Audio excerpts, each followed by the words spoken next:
Aujourd'hui, on va prendre des guitaristes superstars et on va les comparer à comment ils étaient avant, adolescents ou même enfants, à maintenant qu'ils sont devenus des super monstres de la guitare. On va donc voir à leur début s'ils étaient super nuls ou déjà super chauds, voir comment ils ont évolué pour aboutir à une excellence aussi parfaite que ça. C'est parti! Et si vous aussi voulez devenir des chauds de la guitare et pourquoi pas même des superstars, je vous invite à rentrer ce code-là sur ma plateforme lachelosphère.com. Vous retrouvez mes méthodes vidéo sur mesure et grâce à ce code, vous aurez donc une méga et belle réduction surprise. Pour commencer, je propose qu'on aille voir quel est le meilleur guitariste des temps modernes. Voilà, le meilleur guitariste actuel. Alors j'ai une petite idée, hein, ça doit commencer par un Tim, ça finit par un Son. Je vais taper dans Google meilleur guitariste actuel, voilà, du monde actuel. Et résultat, Tim Henson, le guitariste de Polyphia.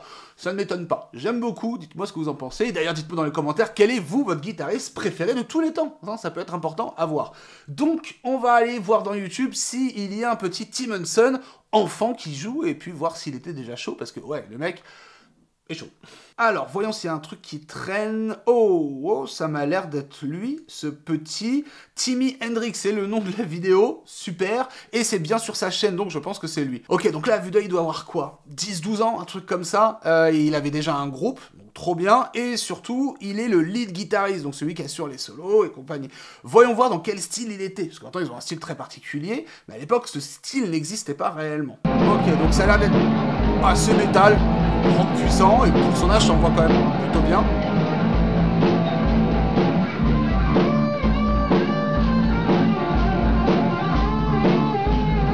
Oh. Ah oui, il était quand même déjà très chaud. En place et tout, c'est ouf. Je remets dans le contexte de l'âge quand même, hein. Pour cet âge-là, taper des leads, bien en place rythmiquement, vélocité et tout, c'est trop bien. Oh là! Ok, bien. 11 ans, 12 ans, je ne sais pas quel âge il a, mais regardez toute la guitare dans le dos. Ça peut être de l'esbrouf à un certain âge, mais là, c'est ouf. Ah ouais, à genoux et tout, ouais. Très rockstar, très inspiré des guitares héros et tout. Je pensais vraiment pas. Ok, on va se faire un petit débrief, mais déjà, juste pour avoir conscience de ce qu'il est maintenant, on va taper Tim Henson 2024. Et ouais. Et oui, ça a bien évolué.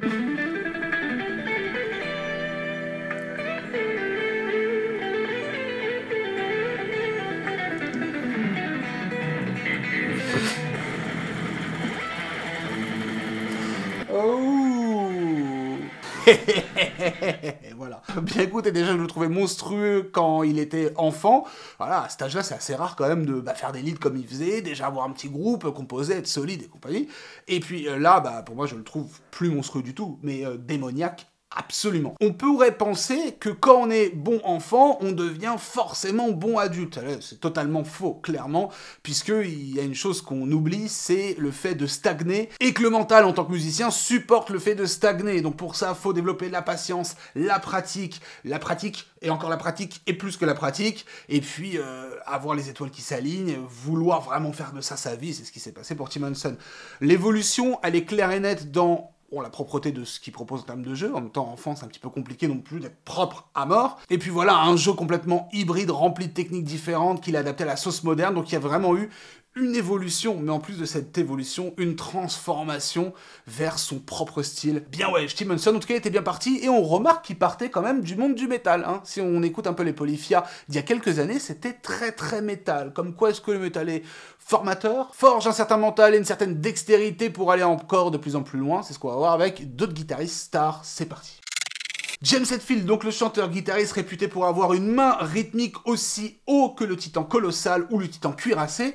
Et ce qui se passe, c'est que il n'y a pas de vidéo de lui enfant, parce que le monsieur quand même a un certain âge maintenant, je crois qu'il est né dans les années 60, donc des vidéos enfants de lui sont assez rares. Par contre, on peut les retrouver, la plus vieille vidéo de lui, où pour moi il était fin adolescence. À quel âge se finit l'adolescence? Je ne sais pas. Âge fin de l'adolescence, c'est quel âge? 19 ans? Ah, je pensais que c'était plus tôt, mais ok. Donc on va trouver un live. Alors quel âge a Hetfield? Âge James Hetfield. Il a 60 ans, il est né en 63. Faudrait donc qu'on trouve un live de 82, 83. Ah, 83, j'ai que 83. Donc il vient juste de sortir de l'adolescence. Bon, on va dire qu'il est né en fin d'année. Donc en 83, d'après mes sources, ChatGPT, James Hetfield aurait commencé la guitare vers 14 ans. Je sais pas si c'est réellement sûr, les connaisseurs, dites-moi, ça veut dire qu'en gros, ça fait 5-6 ans là qu'il joue de la guitare. Moi personnellement, au bout de 5-6 ans, je commençais à bien apprendre les pièces que Metallica. Lui avait déjà créé une musique entière avec ses gars, composer et être en live avec son groupe Metallica. Mais c'est clair que ouais, il fait très ado. Voilà, c'est l'ado qui sort de sa chambre et qui vient jouer avec sa guitare pour allumer tout le monde. Ouais, c'est quand même fou déjà à cette époque-là, à ce niveau-là, d'assurer autant. C'est ouf, le son aussi, le jeu, le son, tout. Et ce qui m'impressionne aussi, c'est l'assurance. Déjà bon, à cet âge-là, pour l'époque encore une fois, et surtout le charisme de jeu du gars, qui est toujours là, qui a toujours été là.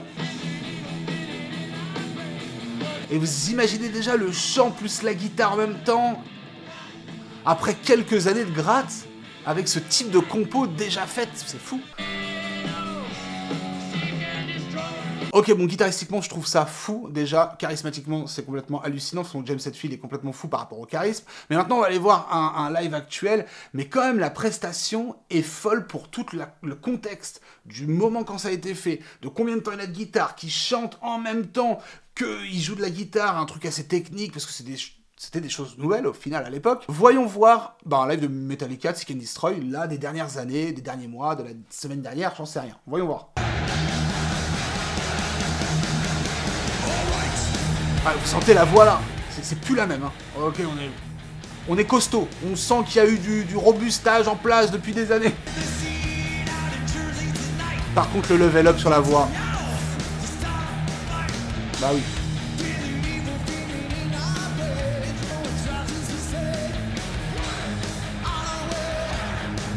Voilà, je trouve que la grosse évolution, au contraire, c'est même pas une régression pour ce gars-là, c'est la voix. Bon, après des années de coaching, de travail, de live, etc., c'est complètement normal, mais on sent vraiment ce truc-là. Par contre, sur le jeu de guitare, je trouve qu'en fait, il est resté le même tout le long. C'est quand même dingue, en gros. Le gars a pu, en quelques années d'apprentissage de guitare, dans son début de guitare, il a pu acquérir un niveau qui lui suffit pour avoir une carrière comme Metallica. Et on va pas se dire que non plus Metallica, c'est pas forcément la chose la plus difficile à jouer, quoique le jeu de James Hetfield pour reproduire les shows, mais c'est quand même costaud. Donc personnellement, je trouve que son talent était déjà dingue à l'époque, plus son évolution vocale et le charisme actuel font que, je trouve qu'il a en aucun cas régressé, ce qui est pas le cas de tout le monde, surtout quand on a une grosse carrière comme lui. Ok, est-ce que vous connaissez Max Ostro ? Max Ostro, c'est un guitariste russe qui est, je pense, un des plus fous que j'ai vu. Un guitariste absolument guitar héros de la nouvelle ère, avec un style très particulier, une image bien imprégnée. Je vous montre cette fois-ci une vidéo de maintenant comment il est. Et comme il est très jeune, parce que voilà, il a pété le gars à 18 ans, on va aller voir des vidéos de lui où il est encore beaucoup plus jeune, donc enfant. Donc déjà, Max Ostro en 2024, c'est ça. Très très chaud. En fait, lui, c'est le toucher. Toucher de fou. Regardez sa main qui bouge à peine. Efficience, efficacité. Oh. Stop. Arrêtons de nous faire du mal. Il est magique. Il est magnifique. Donc là, à l'heure actuelle, Max Ostro, il a quel âge déjà ? Je vais juste remettre le truc dans le contexte. Ok, donc apparemment, il a 18-19 ans. Donc déjà, c'est complètement absurde d'avoir un niveau comme ça à 18-19 ans, mais tant mieux pour lui. Donc, comme il est assez jeune, eh bien, on va aller voir des vidéos de lui très très jeune. Je suis tombé sur une vidéo de lui, donc ça, c'est il y a 6 ans. Donc, quel âge il avait à cette époque-là ? Il devait avoir... Ouais, c'est ça, 13 ans. Wow, 13 ans. Il n'est pas non plus... Oh là là, mais il est tranquille. La posture et tout, elle est folle. Le mec est complètement ouf. Waouh, waouh, waouh, waouh, waouh, stop. Dextérité complètement insolente. Le seul problème, c'est que là, à 13 ans, parce qu'on a déjà fait des vidéos ensemble, hein, sur le fait d'avoir les enfants prodiges, etc., quelle est la possibilité d'évoluer quand on a ce level-là ? Soit effectivement de garder, et non pas stagner, mais stabiliser, parce que c'est déjà énorme de stabiliser là-dessus. Je trouve que son évolution entre là et maintenant, elle est vraiment dans l'efficacité, l'économie de jeu, regardez, la fluidité, Ça bouge à peine le toucher. Je trouve qu'il a développé un toucher fou. D'ailleurs, à 13 piges, il avait déjà un toucher complètement dingue. Vous voyez que ça bougeait pas beaucoup, pourtant il y avait 1 million de notes. Mais maintenant, c'est encore pire. Il a vraiment décuplé ce truc-là. Waouh, hyper impressionnant, parce que vraiment, c'est un gros questionnement de se dire, mais comment on peut évoluer encore? Bien voilà, hein, sur des mini-détails, qui sont au final des montagnes pour nous. Continuons avec un guitariste moderne, qui fait partie aussi des best guitaristes du moment, qui s'appelle Mateusz Asato. Donc, qui est Mateusz Asato? En gros, c'est un guitariste, encore une fois, des temps modernes, j'arriverai pas trop à dire le style dans lequel il est, mais c'est un style hyper polyvalent, hyper, pourquoi pas néo-soul, mais ultra modern tone, qui peut être aussi dans la pop, qui peut être dans le shred, enfin, vraiment méga polyvalent, avec un toucher de fou, avec une notion de la guitare énorme, enfin bref, regardez actuellement à quel niveau il est, sachant qu'il est aussi très jeune de base. Hein. Voilà, quand je vous parle de toucher, c'est ça, hein, clairement. Hein. De malade, une propreté affolante, sachant que là on est en live performance, c'est en direct. Ouais, c'est un guitare héros des temps modernes, quoi. Voilà, bref, vous avez compris à peu près le principe du bonhomme. Donc, maintenant, le truc, c'est que Mateusz Asato a une vingtaine d'années, je crois, quelque chose comme ça, ou peut-être 30 ans, je ne sais pas, mais il est assez jeune. Mais il y a sûrement des vidéos de lui, enfant, avec Philip Timonson, parce qu'on est dans une ère maintenant où on peut voir un peu le recul par rapport à avant. Avant, on ne savait pas d'où les guitaristes partaient, est-ce qu'ils ont toujours été bons ou pas. Là, maintenant, on peut se permettre ça, et je trouve que c'est méga intéressant d'aller voir pour jauger un petit peu. Il y a une vidéo de lui à 11 ans, et en plus c'est sur sa chaîne, donc c'est officiel. Oula, alors... Je vous l'ai dit tout à l'heure en début de vidéo, le métal est formateur. J'ai l'impression qu'il va partir sur un truc assez métalesque. On voit qu'ils ont quand même beaucoup commencé vers le métal. Hein. C'est à se demander si on n'est pas là quand même pour quelque chose dans le monde des guitaristes modernes. Bref, on y va.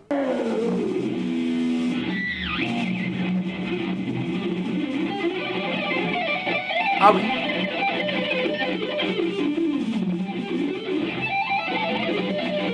Ah d'accord. Oui d'accord, mais je ne savais pas tout ça, monsieur. Alors c'est très court, ça dure 22 secondes dans ta tronche, mais en fait on a compris quelle heure il est à ce moment-là. À la différence, on peut faire le comparatif entre lui et Max Ostro. Max Ostro avait 13 ans, on n'est pas très loin, mais a surtout une propreté de dingue. C'était propre. Là effectivement, il y a une vélocité de ouf. Il y a une idée de gros bourrin, il n'y a pas de souci. C'est légèrement salace, un peu crado, parce que il a 11 ans, enfin voilà, il gratouille son truc, on sent que la technique est maîtrisée d'un côté de la vélocité, mais dans le toucher, c'est pas trop ça. Et du coup, écoutez la différence avec maintenant, une dizaine d'années plus tard, ce qui est normal, cette propreté acquise avec le temps, quoi. C'est sur ça qu'un guitariste évolue aussi. On peut avoir une bonne dextérité, ok, mais si derrière on n'est pas propre, c'est crado, ça sert à rien. Alors, je dis pas qu'il faut lui jeter la pierre quand il avait 11 piges, au contraire, c'est méga impressionnant d'aller aussi vite comme ça, d'avoir un doigté de gros bourrin, mais on sent qu'il aurait pu arrêter comme beaucoup. Hein. Oh, ok, je suis bon, j'arrête de travailler la guitare, je suis content, merci, au revoir. Non, il a évolué déjà, techniquement parlant, au niveau de devenir beaucoup plus précis, apporter bien de la propreté à son jeu. Il a aussi adapté son style et son niveau au monde actuel. Il est parti dans une vague très moderne, il a apporté ses talents de vélocité à un truc un peu plus doux, et ça défonce. En tout cas, belle évolution pour lui, ça c'est ouf. Bon, effectivement, tous ceux qu'on a vus, ça peut faire un peu flipper certains. On peut se dire que, est-ce qu'il faut être bon enfant ou adolescent pour devenir super méga bon après? En réalité, je pense pas. En fait, tout dépend aussi de qu'est-ce qui est le bon pour vous. Il faut se dire un truc, c'est que ces gars-là, effectivement, ils avaient des prédispositions, ils avaient l'envie, la patience, comme je dis souvent, les planètes alignées, et puis après, ils ont transformé l'essai pendant plein d'années. Il faut aussi se dire qu'il y a des gens qui étaient très très bons, des enfants, des adolescents, qui ont arrêté la guitare. Et j'en connais, qui ont arrêté parce que ils n'ont pas eu la passion qui s'est développée avec le temps, qui a duré, et puis ils ont arrêté, ils ont stagné, maintenant ils ne jouent plus du tout, ou ils jouent un peu moins bien, ou bien moins bien, etc.